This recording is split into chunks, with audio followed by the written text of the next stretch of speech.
2024 के लिए मायावती ने बनाया मास्टर प्लान। प्लान से बीजेपी की बढ़ेगी टेंशन। जानकर शिवपाल अखिलेश भी रह जाएंगे दंग। मायावती को उत्तर प्रदेश की राजनीति का दमदार चेहरा माना जाता है। उनका वजूद राजनीति में बहुत जरूरी है। दलित बड़ी संख्या में उनको पसंद करते हैं और उनके पास दलित वोट बैंक भी काफी तगड़ा है। इसलिए उनके फैसले बहुत कुछ बदल सकते हैं। इसलिए जब से उन्होंने अकेले चुनाव लड़ने का फैसला किया है, तब से बाकी पार्टियों की टेंशन बढ़ गई है। और अब मायावती ने ऐसा तगड़ा प्लान बनाया है जिससे सपा बीजेपी की टेंशन बढ़ जाएगी। चलिए आपको भी बताते हैं पूरी खबर के बारे में। दरअसल मायावती ने 2024 के लोकसभा चुनाव के लिए एक मास्टर प्लान बनाया है। पार्टी पहले ही चुनाव अकेले लड़ने का ऐलान भी कर चुकी है। क्या है मायावती का मास्टर प्लान?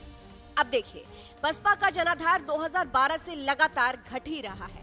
पिछले लोकसभा चुनाव 2019 में सपा के साथ गठबंधन करके 10 सीटें हासिल की थी। फिर 2022 विधानसभा चुनाव बसपा ने अकेले लड़ा। इनमें प्रदर्शन और निराशाजनक रहा। ऐसे में अब 2024 में बसपा ने कमर कस ली है और क्योंकि अब पुराने बड़े नेता पार्टी में रहे नहीं हैं, तो अब बसपा शुरुआत कर रही है। इसलिए अब बसपा का मास्टर प्लान है युवा। जी हाँ, अब मायावती अपनी पार्टी में युवाओं को जोड़ेंगी। बता दें, पिछली बार बसपा ने युवाओं को खास जिम्मेदारी नहीं दी थी, जिसके बाद इसका परिणाम सही नहीं रहा। इसलिए इस बार बसपा ये गलती दोहराएगी नहीं और इस बार युवाओं को बूथ से लेकर विधानसभा स्तर तक महत्वपूर्ण जिम्मेदारियां देने के निर्देश दिए गए हैं। और ऐसा इसलिए भी किया जा रहा है क्योंकि बसपा के पास युवा वोटरों की तादाद भी लगातार बढ़ रही है। दलित और अति पिछड़ों को जोड़ने का है ये प्लान। इसके अलावा मायावती दलित और अति पिछड़ों को जोड़ने का भी प्लान बना रही है, जहां 4 दशक पुराने नारे के साथ ये काम किया जाएगा। वोट हमारा, राज तुम्हारा नहीं चलेगा। नारे के साथ पार्टी लोकसभा चुनाव में जा रही है और इसी नारे के सहारे नए जुड़ने वाले युवाओं को पार्टी गठन के मकसद, बाबा साहेब और कांशी राम की सोच से रूबरू करवाया जाएगा। बड़े नेता युवाओं को करेंगे गाइड।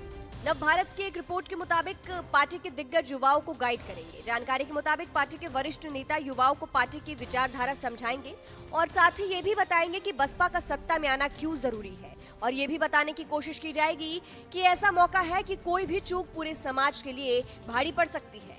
शिवपाल अखिलेश को लगेगा झटका।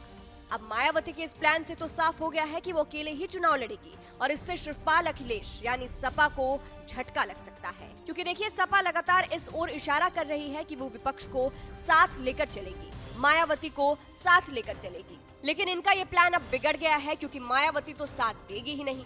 इसलिए शिवपाल अखिलेश के लिए ये किसी झटके से कम नहीं। तो ये था मायावती का प्लान। फिलहाल आपको बता दें, कुछ दिनों से मायावती का स्टैंड क्लियर नहीं हो पा रहा था क्योंकि कभी वो मोदी सरकार पर तंज कस रही थी तो कभी साथ। लेकिन बाद में ये कहा गया कि मायावती किसी के साथ नहीं है, इसलिए उनको जब जो सही लगता है वो उसी का साथ देती है, उसी मुद्दे का साथ देती है। हालांकि विपक्ष की तरफ से ये जरूर कहा गया कि वो सबके साथ रहेंगे, सबको साथ लेकर चलेंगे। शिवपाल यादव ने कहा था कि वो सभी विपक्षी पार्टियों को साथ लेकर चलेंगे, लेकिन मायावती ने सबको झटका दे दिया है। फिलहाल